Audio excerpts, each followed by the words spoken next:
Welcome to the Payments Experts Podcast, a podcast of global legal law firm, ISOs, fintech, PayFacs, agents, merchants, processors, acquiring banks, and card brands. If these terms mean something to you, this podcast is for you. If these terms aren't so familiar, this podcast is even more for you. We hope you enjoy this episode of PEP, the Payments Experts Podcast.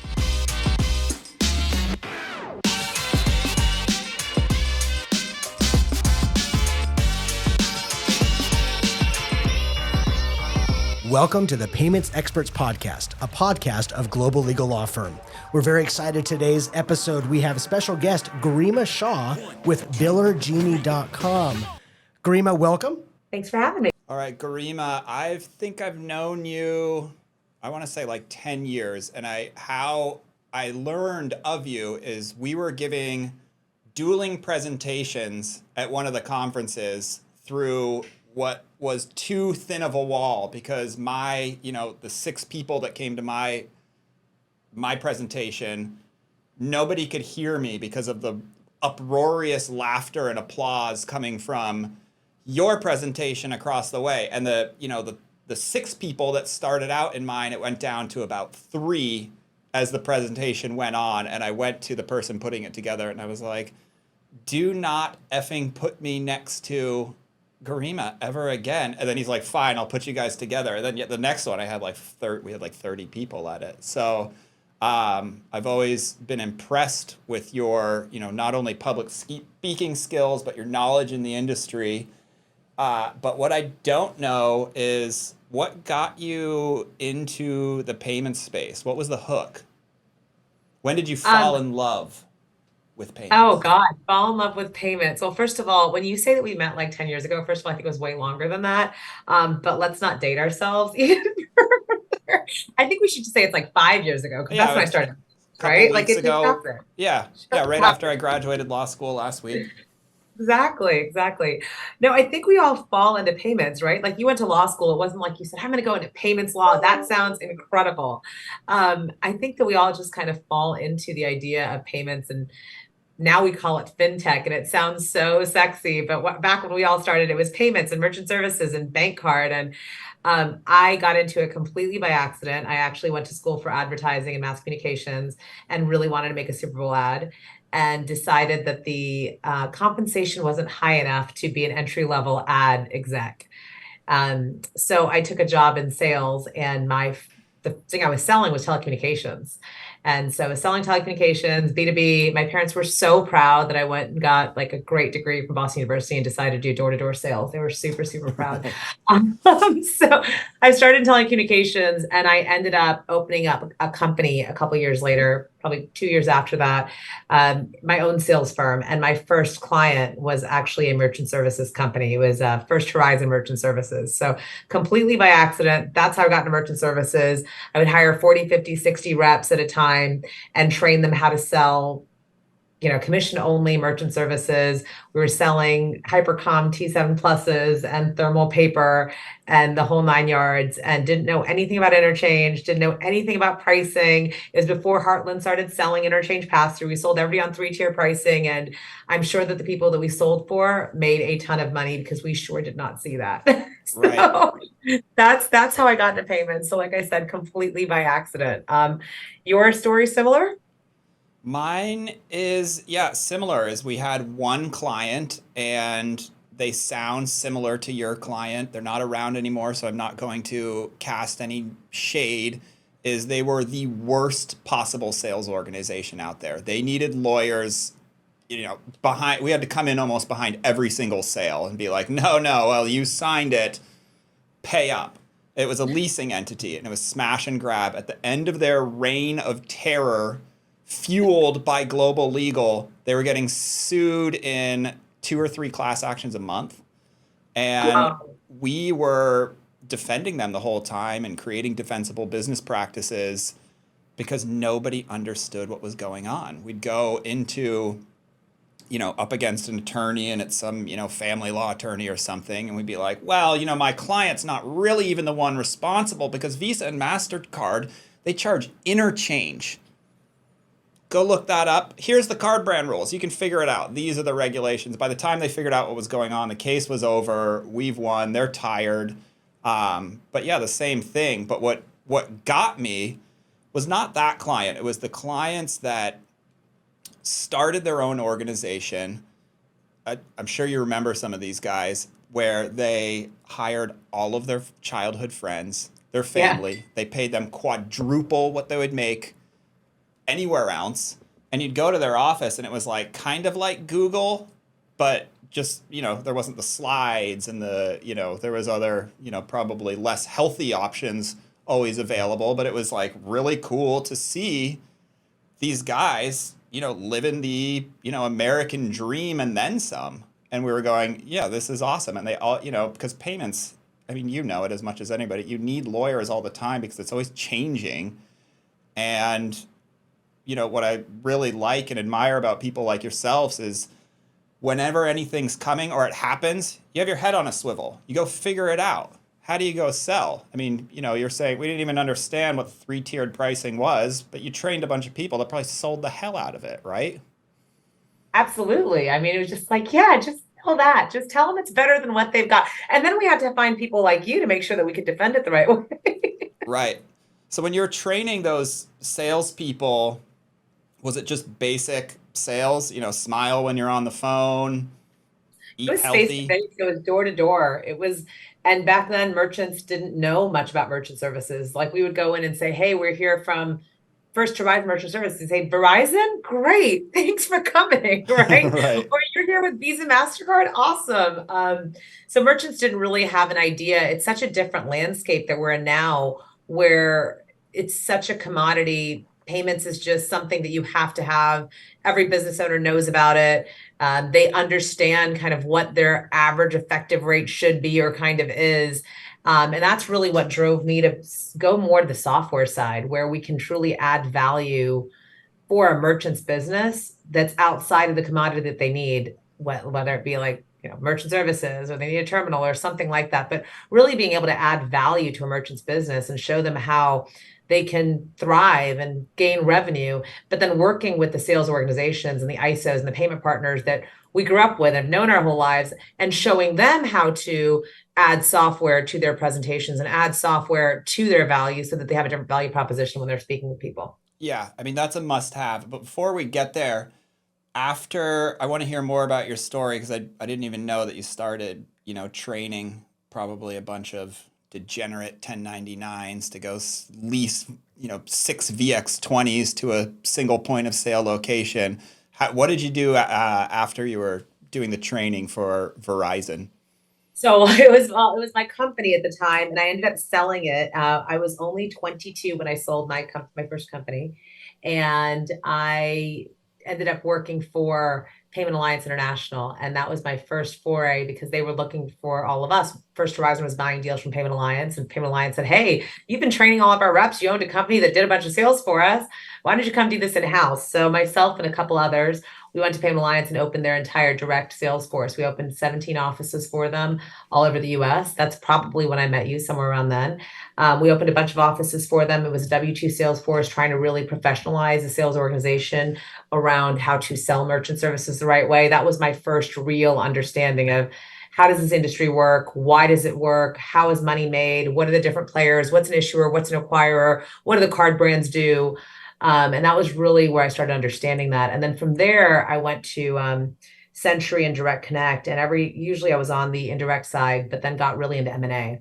So the way I met my partner at Biller Genie was actually when I was at Direct Connect 12 years ago. I bought his company. So I was doing a lot of M&A work, and I love the M&A side because that's when you can really see what software makes sense, what portfolio, how does it work, where do you add value, what's attrition like. I mean, it's such a different world, and it's something that I really enjoy talking to even ISOs and agents about now is that, what are you doing this for? Like, what is your value? What's your exit? Have you thought about your exit? What happens if all your merchants leave? What happens if tomorrow something changes? How do you really prepare for that? So I think M&A was a really cool way to get into that. That is interesting. What's interesting to me is you take me back to back in the day, the M&A was, let's go try and get 36x. And that's all you're buying. You're buying the residuals. All the retail guys selling, and we still do a lot of that work, and there's nothing wrong with it, building up a portfolio and, cashing out for a quick $1,000,000 and then just doing it all over again. But how, when you said, what got you interested in it back then? Because that's not the most interesting to me. I think M&A is super interesting, but it wasn't just the portfolios, because as you said, like, you can buy a portfolio even today, and it's such a strange idea that you can go out and sell 50, 20, 100, 3,000 merchants and then go around and flip them. And we have these numbers that we put for lifetime value and what's the IRR that we want. And you just kind of run a formula. It's just a spreadsheet. You can figure out pretty quickly whether or not it's a good deal or a bad deal. But everything around it, like, how do you really build that enterprise value? Is there enterprise value in the organization? Is there a sales engine? Is there technology? Is there operations? What do I get as the buyer? And, we always used to say, like, the synergies always go to the buyer. And so as the buyer, what do we get with this? And how much more is this worth to us? And what's the arbitrage rate? And so I think that's where I got really, really, really excited about M&A, is seeing those kinds of things and looking for the long plays. Like, what will this look like in 3 years or 5 years? Not just the portfolio that's going to attrit. And the only difference is you have a bigger wallet. So you'll allow the attrition for longer, and maybe it's worth more because you have a bigger book. But really, what is that going to look like in 3 years or 5 years or 10 years? And how do you gain overall enterprise value by doing some of these deals? And we keep seeing that. I mean, we've seen it with what happened with FIS and WorldPay, and now what's happening. Like, it's a consistent thing in our industry, in most industries. I think our industry is unique just because there's so little regulation around what we do and how we do it. So it's people are making it up as they go along. And then it's like, oh, wait, you shouldn't have done that. So I think that's interesting. Right. Well, I'm curious, when you're talking to, smaller or mid-sized shop, when you run into people, do they have an exit plan? Because I'll tell you, from my experience, is generally no, or it's like, yes, I haven't thought about it. Because my first question to somebody when they come to me just with an ISO contract, they want to go wholesale, they want to be an FSP or whatever. My first question is, look, I can crank out basic red lines, but what's your exit plan? What are we really doing here? What's going on now? And why are you even doing this? I want to make more money. Okay, why?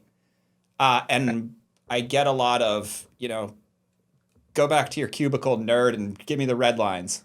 Stay in your lane. No, I agree. I think a lot of people don't think about it.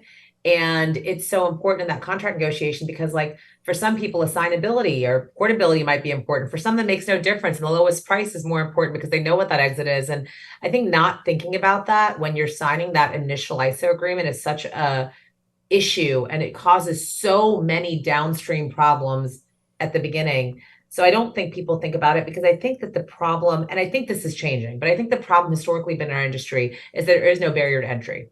You don't have to be an MBA to start an ISO. You don't have to even know the basics of how the banking and financial system work to be an ISO, which is amazing, right? To your point, it's what makes this great American dream, and people can open these Google-like offices, especially back in the day, with just selling merchant services. But if you don't actually know how to run a business and have never been taught how to run a business, it's just a tragic downfall. And you see it all the time with so many ISOs that grow, so many payment providers that grow and become so big and do so many great things. You're like, wow, they're going to kill it.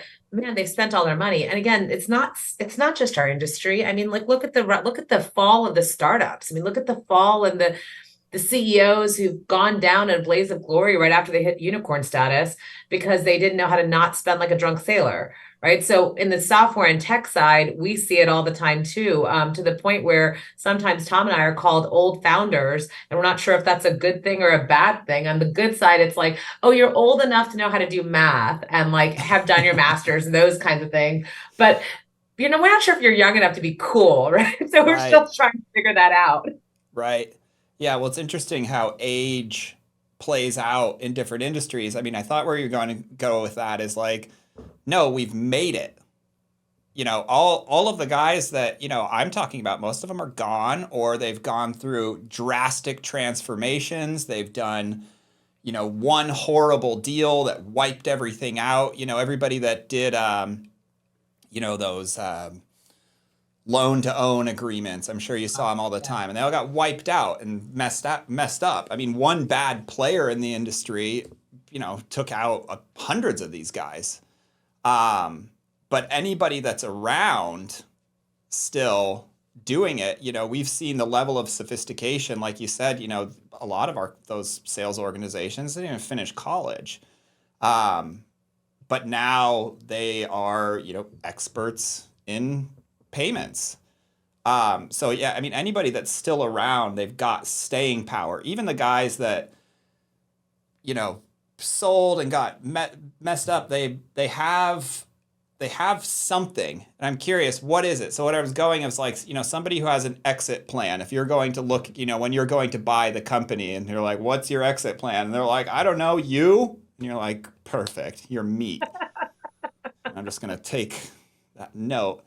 But I mean, what are you looking for when you guys are doing M&A outside of the software? What, like on the person side, I guess. Are you looking for those young tech, gumption guys? Are you looking for the old grizzled, still have scars from running their knuckle busters? I think it's both. I think it's more about the personality and I think it does come down to intelligence. I think it does come down to, because look, you can get the raw meat deal and you can pick up a deal for just about nothing because someone doesn't know better. But again, what's the enterprise value? If the person sold it to you and they sold it a bunch of times, they mess it up a few times, there's nothing really stopping that other than a piece of paper that you're going to craft so wonderfully. Yeah. There's nothing really stopping them from opening an ISO in their sister's name and flipping the book. I mean, Right. which happens. Right. And so I think it's that you're looking for someone who actually understands and does have a plan and what are they trying to be in 3 to 5 years. And again, I'm not an M&A now, but in the M&A side, it was very much putting deals together that had future value that was interesting for both sides. I'm not and have never been very big on buying and trading portfolios. I think that is difficult. It's a difficult plan. Again, nothing stops someone from opening an ISO in their sister's name and getting the full database of information and moving it over. But the people who are like, look, I've got these plans and I need an investment, or I want to take some of my chips off the table now because I'm going to invest this into that. And this is how I'm going to 3x my money and what I'm doing. And this is how we're going to work together to do that. So I love deals that have LTI components to them. I think that they are just better deals. And like, frankly, myself and my partner wouldn't be partners without that, because the way that we had structured his deal 12 years ago was it was a 60% buy with it was a 6-year LTI with investment for marketing and all kinds of things. And that's how we became so close, because we worked together on how do we build this book to be as big as it can for both of us to have it be amazing in 6 years. And so I think that's what it comes down to. And it was. So tell me what you have going on now.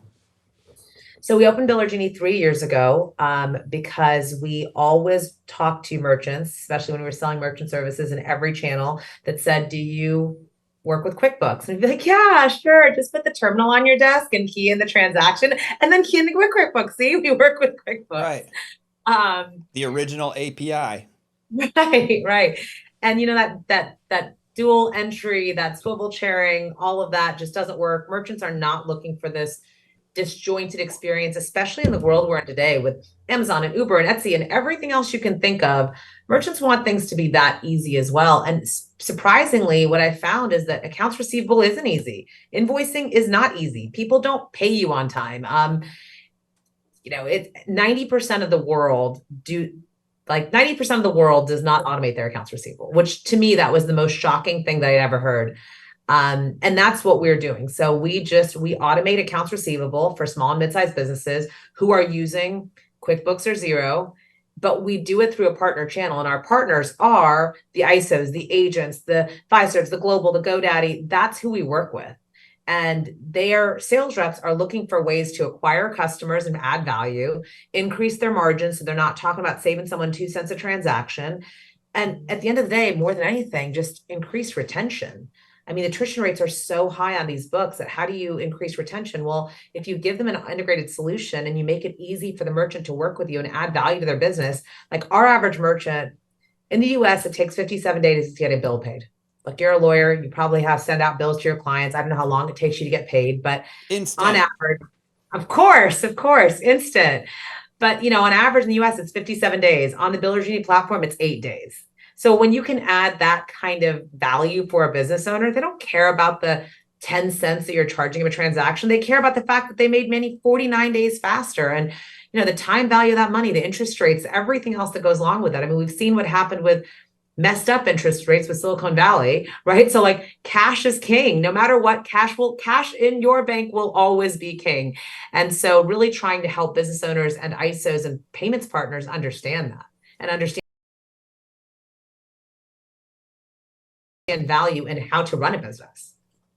We lost your audio for a second, but it sounds like it's back. Oh, I don't know what part, but all good. I think we're okay. So do you have a direct sales force to merchants? Or are you just hitting the resellers? 99 or 95%, I would say, of our business comes from resellers, payments resellers. We do have some people who randomly go to our site and they Google us and they might sign up there, or they come through the QuickBooks Marketplace, but really almost all of our business comes from partners. Great. Where, what's your ideal client aside from, thesis? Who are you guys targeting? Partners, our ideal partners. Yeah, your best resellers. Yeah, our best resellers are those that are selling in the B2B or CNP spaces.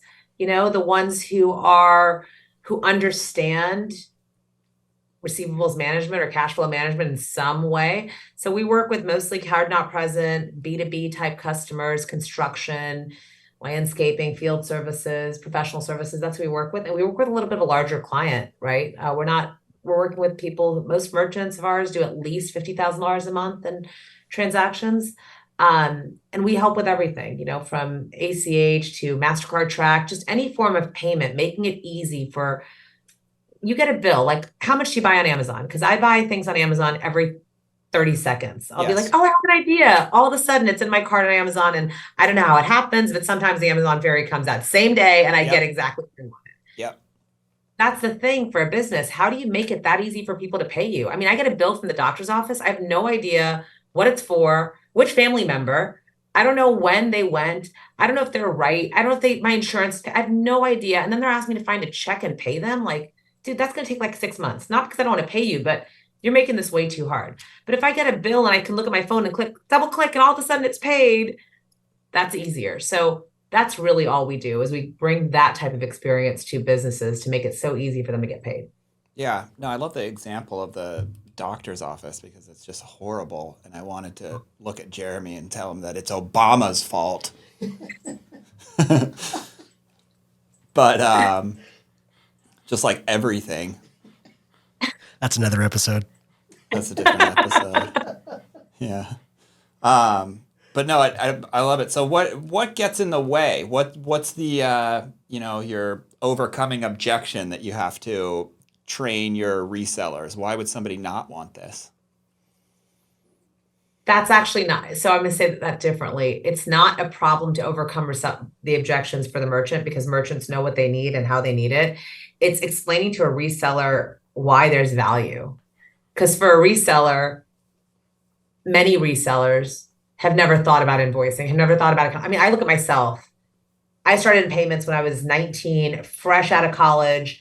I didn't know anything. I thought I was amazing. I was like, I graduated college so early. I'm so cool. Like, I'm going to go do all these things. And I was 3 years? It was only 3 years ago that I started understanding the impact of revenue cycle management and cash on hand and accounts receivable, because I'd always been paid through residuals and commissions and large checks for M&A and those kinds of things.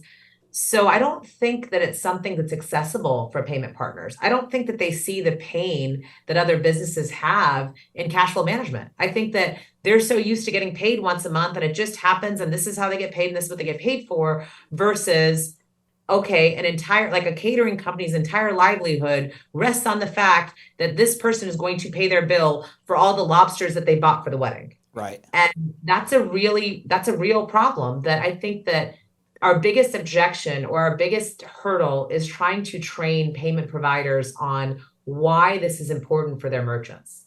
Yeah, no, that makes total sense. I mean, having to have, whatever the amount is sit in your bank account just to make sure you're covering payroll. It'd be a lot nice to not worry about that because, like the merchants when it's like, you probably remember back in the day, like, no, you actually have to batch out, Yeah.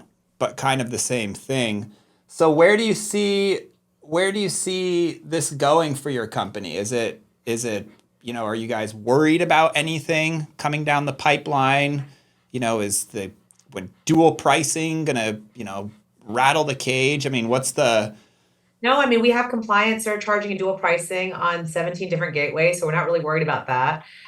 We're a full dev shop, so we do a lot of our own software, so we're not really worried about anything there. Our goal is we're going to be a unicorn. We said this on Kathy Ireland a few years ago, but like our goal is in 5 years we will be a unicorn and we'll disrupt this space because it's ripe. I mean, there's like I said, 90% of businesses don't do this. This isn't about trying to steal a guy who does merchant services over there and move him over here. This is you don't currently automate your accounts receivable. You should. It's going to cost you $25. Great, do this. great, do it. Right? And it should be connected to all of your payments because it just makes sense. Right, exactly. So for us, it's just, we're going through a lot of the challenges, and I'm sure that you have, and as you've grown such a large business now, it's the growing pains of growing a business, right? Having the right team and what do we do and what are the right inputs and how do you not focus on shiny objects, right? Those are the Right. things that we're dealing with now that is more around scaling a business. We had 5 people 3 years ago. We're 36 employees now. It doesn't sound like a Wow. lot, No, but that's a lot. it's a lot of people and it's a lot of different departments and it's a lot of different inputs and communication styles. And so just I think it's more around that. That's where we have to get really good and button ourselves up. How did you graduate college at 19? You just took all your classes at once? No, I went to school in Boston, so I went to BU. I graduated high school a little early too. And I had done a lot of, I went in with a lot of credit. Ah, And so I graduated with 2 majors and a minor at 19. you missed all the fun. You didn't. You I've missed always the- been in a rush. Like I know I talk so slow, so it's hard to tell. I've always been in like a massive rush. Plus, I'm a Florida girl, and Boston's really freaking cold. Like Yeah. it's really cold. Like I don't do cold very well. And after a winter or two, I was like, how fast can I get out of this place? I am Uh-huh. freezing. Yes. Yep. I know the feeling. I grew up in Vermont, and we go back and visit occasionally, not that often. Now living in San Diego, where The weather's perfect all the time. all the time. It actually rained a little this weekend, so we're all coming out of our depression. So, It rained for 10 minutes. That's true. well, how this has been great. Thank you for coming. How can people get in touch with you or one of your 36 employees and hear more about this? Because I agree. I mean, so many businesses, ours included, would be really benefit from this. Yeah, I would say the best way is just email us at partners@billergenie.com or visit us at partners.billergenie.com. Either way, there is a ton of material. There are webinars, there are demos, there's ways to schedule time with us. There is a certification course. There's all kinds of stuff. So definitely shoot us a quick email at partners@billergenie.com or just visit us at partners.billergenie.com. And you still go to all the conferences, WSAA. Yeah, our team will be at WSAA. Myself and Tom will be at Money 2020. So if anybody goes to either of those, let us know. We'd love to see you. Hunt you down. You'll hear, if you're giving a presentation, you'll hear the cheers from far away. You can just go that direction. All right. Well, thank you so much, Okay. Garima. It was good to catch up. You as well. Grima, I got to ask you really quick. That Post-it note board behind you, is that a Kanban board system? Yes. Nice. We run our whole firm on Trello, basically, which is a Kanban board system digitized. I use Trello. I use Salesforce. I use Kanbans in every single thing that I do, but nothing can replace my Post-it note Kanban and like the color scheme something. Excellent. Love it. Grima, thank you so much. You were a wonderful guest. Thank you for coming and joining us today on the Payments Experts Podcast. You've been here with James Huber, managing partner of Global Legal Law Firm, and Garima Shah. Go find her at billergenie.com. This has been a podcast of Global Legal Law Firm. Thank you for listening to the end. Thank you for listening to this episode of the Payments Experts Podcast. New episodes, first and third Thursdays. If you're interested in learning more about PEP and how Global Legal Law Firm may be able to assist you, please visit us at globallegallawfirm.com. To schedule a free consultation, give us a call at 888-846-8901 or email us at pep@attorneygl.com. And once again, thank you for listening. Is that a bottle of Yinling right next to you? I'm just drinking beer in the morning. No, it's just bottled water. Oh, well, it's an afternoon there, so yeah.